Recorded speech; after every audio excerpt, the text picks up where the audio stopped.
আরে আমি যেগুলো বানানো দেখাই সেগুলো আপনারা রোজ রোজ খাবেন নাকি? এই যে পুজোর বাজারে যদি এরকম চিকেন কন্টিনেন্টাল খান তো পার পিস 120 টাকা। তো বাড়িতে বানিয়ে একদম 4-5টা করে খেয়ে পুজোর বাজারে সাজুগুজু করে একটু বেরু বেরু করুন না, তাহলে তো ঘুগনি ফুচকা আর আলু কাবলি দিয়ে রাত্রি 1টা পর্যন্ত ঘুরতে পারবেন। তো দেখে রাখুন, ভট করে যদি কাজে লেগে যায়। 3-4 চামচ সর্ষের তেল ভালো করে গরম করে নিয়ে আলু পোস্ত কাটিং আলুগুলোকে দিয়ে দিন, সামান্য একটু নুন দিন, ভালো করে নাড়াচাড়া করুন। আলুর মুখ থেকে গেঁজা বেরোনো বন্ধ হয়ে গেলেই 90% কাত। এবারে তেল ছেঁকে তুলে নিন, বাস আলু ভাজা কমপ্লিট। এবার ওই তেলের মধ্যে একটা বড় দেখে পেঁয়াজকে একদম কুচিয়ে দিয়ে ভাজুন। পেঁয়াজটা একটু ভাজা ভাজা হয়ে গেলে 1 চামচ রসুন বাটা দিয়ে একটু ভাজুন।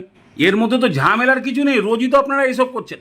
রসুনটা ভাজা হয়ে গেলে এবার 1 চামচ আদা দিয়ে দিন, ওটাকেও ভাজুন। তবে আদাটাকে বেশি কড়া করে ভাজার দরকার নেই, খালি পেঁয়াজ রসুনের সঙ্গে একটু মিলে গেলেই বাস এবার দিয়ে দিন টুকরো মুরগি মানে কিমা। এবার এর মধ্যে আন্দাজ মতো নুন, হলুদ আর লঙ্কার গুঁড়ো, বাস এগুলোকে দিয়ে মাংসটাকে একটু ভালো করে কষান। ওই 10 থেকে 12 মিনিট একটু মিডিয়াম ফ্লেমে ভালো করে কষিয়ে নিয়ে হাত দিয়ে রগড়ে দেখুন না, যদি ভর্তা হয়ে যায় তার মানেই হয়ে গেল।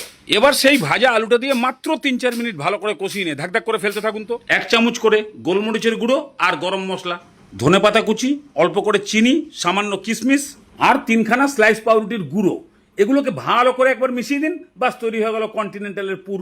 এবার এটাকে থালার মধ্যে ঢেলে একটু ছড়িয়ে দিন, ঠান্ডা হোক, ততক্ষণে এই কাজটা করে ফেলুন। 1 বাটি ময়দা, তার উপরে ফটফট করে একদম 4টে ডিম ফাটিয়ে দিন, 1 চামচ গোলমরিচের গুঁড়ো, পরিমাণ মতো নুন, আর এমন পরিমাণ জল দিয়ে একে ফেটান যেন ডিম ফেটালে যেরকম টাইপের থিকনেস হয় ঠিক সেরকম টাইপের হবে। এবার অমলেট বানাতে হবে। প্যানের মধ্যে তেল গরম করে 1 হাতা মতন দিন, খানিকটা পুর একটু দলা পাকিয়ে নিয়ে ওই অমলেটের উপরে রাখুন। এবার পাটি সপটা যেরকম ভাবে ফোল্ড করে সেরকম ভাবে ফোল্ড করে দিয়ে 2টো পিঠ ভালো করে সেকে তুলে নিন। কিচ্ছু না, পাটি সপটা যারা বানায় তাদের কাছে নসি, সব কটা এইভাবে রেডি করে ফেলুন। এখনই খেতে যা লাগে না, এবার খালি একে একটু মচমচে করার বাকি। তাহলে ওই বাটিতেই ঢালুন 1 বাটি ময়দা, তার থেকে সামান্য একটু কম কর্নফ্লাওয়ার। এখন এর মধ্যে অল্প করে নুন, 3-4 চামচ রিফাইন তেল, 1 চামচ বেকিং পাউডার আর এমন পরিমাণে জল দিয়ে এটাকে মাখুন যেন একটু মোটা টাইপের ব্যাটার তৈরি। একদম সিন্নির মতন চটকে চটকে মেখে দিন, যেন কোনো দানা ভাব না থাকে। একদম এইরকম একটু মোটা টাইপের ব্যাটার হবে।